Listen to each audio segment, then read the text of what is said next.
Chapter 28. The wicked run away when no one is chasing them, but the godly are as bold as lions. When there is moral rot within a nation, its government topples easily. But with wise and knowledgeable leaders there is stability. A poor person who oppresses the poor is like a pounding rain that destroys the crops. To reject the law is to praise the wicked. To obey the law is to fight them. Evil people don't understand justice, but those who follow the Lord understand completely. It is better to be poor and honest than rich and crooked. Young people who obey the law are wise. Those who seek out worthless companions bring shame to their parents. A person who makes money by charging interest will lose it. It will end up in the hands of someone who is kind to the poor. The prayers of a person who ignores the law are despised. Those who lead the upright into sin will fall into their own trap, but the honest will inherit good things. Rich people picture themselves as wise, but the real poverty is evident to the poor. When the godly succeed, everyone is glad. When the wicked take charge, people go into hiding. People who cover over their sins will not prosper. But if they confess and forsake them, they will receive mercy. Blessed are those who have a tender conscience, but the stubborn are headed for serious trouble. A wicked ruler is as dangerous to the poor as a lion or bear attacking them. Only a stupid prince will oppress his people, but a king will have a long reign if he hates dishonesty and bribes. A murderer's tormented conscience will drive him into the grave. Don't protect him. The honest will be rescued from harm, but those who are crooked will be destroyed. Hard workers have plenty of food. Playing around brings poverty. The trustworthy will get a rich reward, but the person who wants to get rich quick will only get into trouble. Showing partiality is never good. Yet some will do wrong for something as small as a piece of bread. A greedy person tries to get rich quick, but it only leads to poverty. In the end, people appreciate frankness more than flattery. Robbing your parents and then saying, "What's wrong with that?" is as serious as committing murder. Greed causes fighting. Trusting the Lord leads to prosperity. Trusting oneself is foolish, but those who walk in wisdom are safe.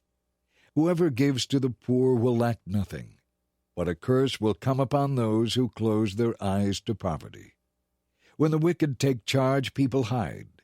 When the wicked meet disaster, Chapter 29, the godly multiply. Whoever stubbornly refuses to accept criticism will suddenly be broken beyond repair. When the godly are in authority, the people rejoice. But when the wicked are in power, they groan. The man who loves wisdom brings joy to his father, but if he hangs around with prostitutes, his wealth is wasted. A just king gives stability to his nation, but one who demands bribes destroys it. To flatter people is to lay a trap for their feet. Evil people are trapped by sin, but the righteous escape, shouting for joy. The godly know the rights of the poor, the wicked don't care to know. Mockers can get a whole town agitated, but those who are wise will calm anger. If a wise person takes a fool to court, there will be ranting and ridicule, but no satisfaction. The bloodthirsty hate the honest, but the upright seek out the honest.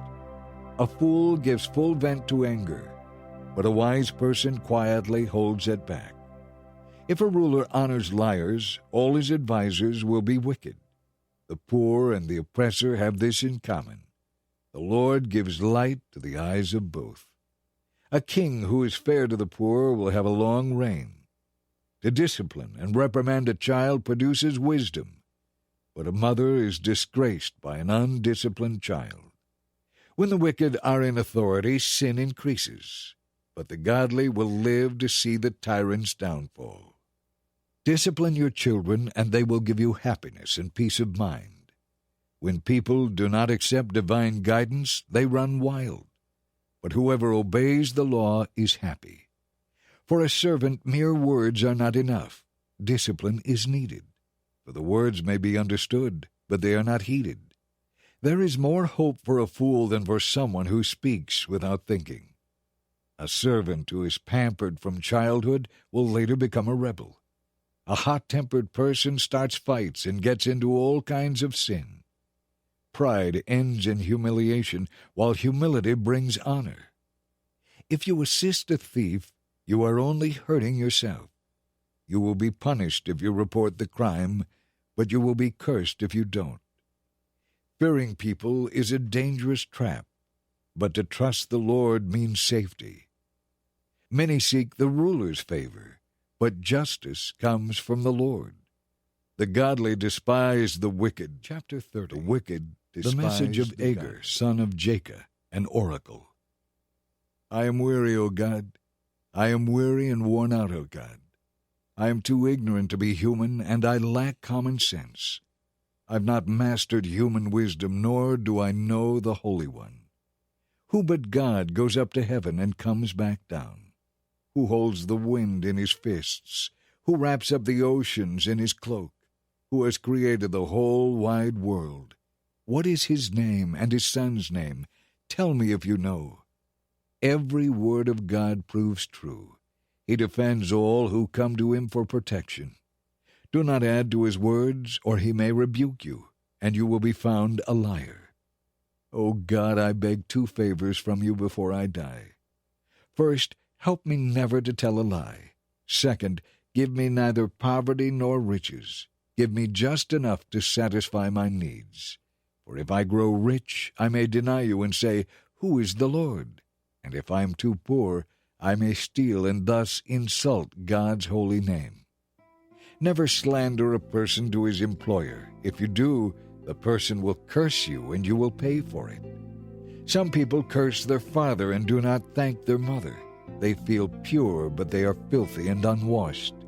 They are proud beyond description and disdainful. They devour the poor with teeth as sharp as swords or knives. They destroy the needy from the face of the earth. The leech has two suckers that cry out, More, more! There are three other things, no four, that are never satisfied: the grave, the barren womb, the thirsty desert, the blazing fire. The eye that mocks a father and despises a mother will be plucked out by ravens of the valley and eaten by vultures.